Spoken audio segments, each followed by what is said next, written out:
시청자 여러분 안녕하십니까? KDN 뉴스입니다.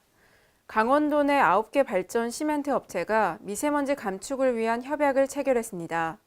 이번 협약은 강원도 내 대형 배출 사업장이 청정한 대기 환경을 조성하기 위해 자발적으로 조성했습니다.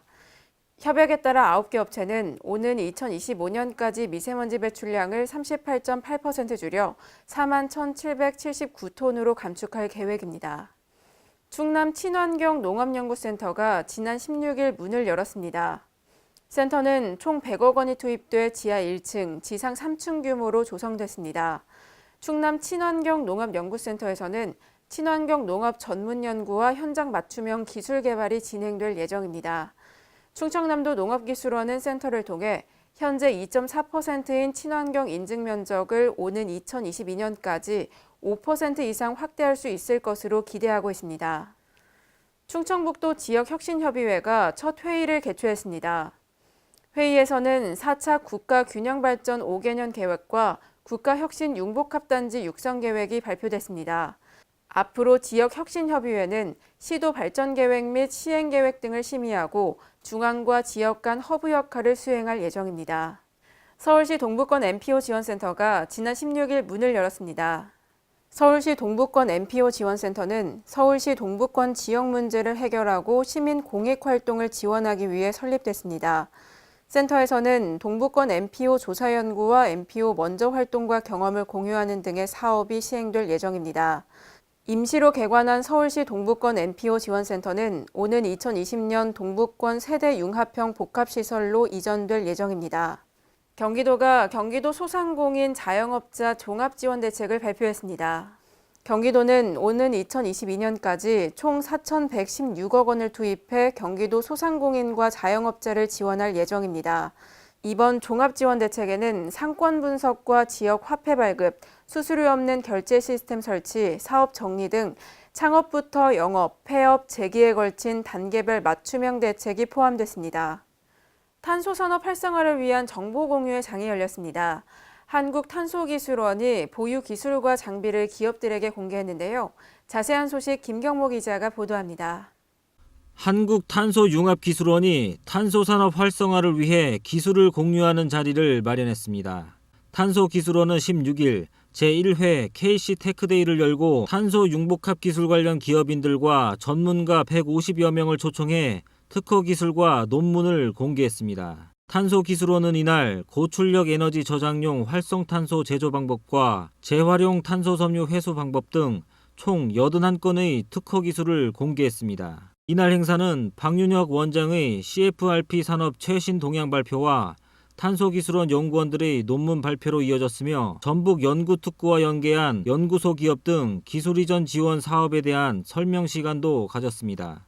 탄소기술원은 참석자들에게 기술원이 보유한 장비와 시설을 소개하는 한편 별도의 상담 부스를 꾸려 기업 관계자들과 향후 활발한 기업 지원을 약속했습니다. 국내의 탄소 산업 자체는 사실은 해외 대비해서 활성화되지 못하고 있는 실정이기 때문에 기업이 활성화하기 위해서는 어떻게 해야 되느냐 부분에 저희들이 고민을 했습니다. 그러면 실용화하는 관점에서 모든 기술을 확보하자.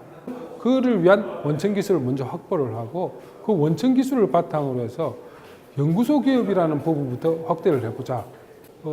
그 스타트업 기업하고 다른 거는 그 원천 기술을 우리 탄소기술원에서 소싱을 하고 있는데 그 기술을 베이스로 산업화시키는 부분입니다. 그래서 가장 중요한 게 실용화할 수 있는 원천 기술을 개발하는 부분입니다.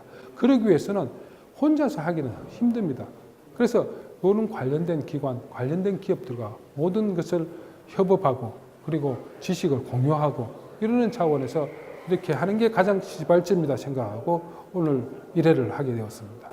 탄소기술원은 기관과 회사들의 참여를 확대해 KC 테크데이 정례화를 추진할 방침입니다. KDN 뉴스 김경모입니다. 광주시가 주민자치형 공공서비스 구축 사업을 적극적으로 추진하겠다고 밝혔습니다. 주민자치형 공공서비스 구축 사업은 행정기관 위주의 공공서비스를 민관이 함께 계획, 생산, 전달하는 체계로 개선하는 사업입니다. 광주시 관계자는 유관단체와 관련 부서, 자치구 등이 참여하는 마을정책 플랫폼 회의 기능을 확대하겠다며 마을 사업을 효율적으로 진행하겠다고 말했습니다. 오늘의 브리핑입니다. 행정안전부가 자치분권 시행계획을 수립하기 위해 권역별 현장 간담회를 개최합니다. 지난 17일 강원도를 시작으로 전국 17개 시도를 방문할 예정인데요. 간담회에서는 자치분권위원회 위원과 공무원, 마을 활동가 등 다양한 주체가 참여해 현장에 생생한 의견을 전달할 것으로 기대됩니다. 세종시가 빈집 정보 시스템을 구축해 운영합니다. 이를 통해 범죄 발생을 예방할 계획인데요. 세종시 관계자는 앞으로도 안전하고 쾌적한 세종시를 만드는 데 최선을 다할 것이라고 말했습니다. 대구시가 전기 시내버스를 내년부터 시범 운행합니다. 대구시는 다음 달 중 전기버스 제작사를 선정하고 내년 1월부터 노선에 투입할 계획입니다. 운행 노선은 503번과 730번으로 각각 5대씩 총 10대가 배치될 예정입니다. 부산시가 구군과 합동으로 어린이집 특정 감사를 실시합니다. 감사 항목은 보조금 교부 및 사용의 적정성과 급식 위생관리 실태, 그리고 CCTV 운영 관리 실태 등입니다. 부산시 관계자는 강력하고 지속적인 점검을 통해 안전하고 즐거운 어린이집 운영 환경을 조성하겠다고 말했습니다. 경북 안동시가 기업당 1명의 기업도우미를 배치하는 141 담당 기업도우미 제도를 운영합니다.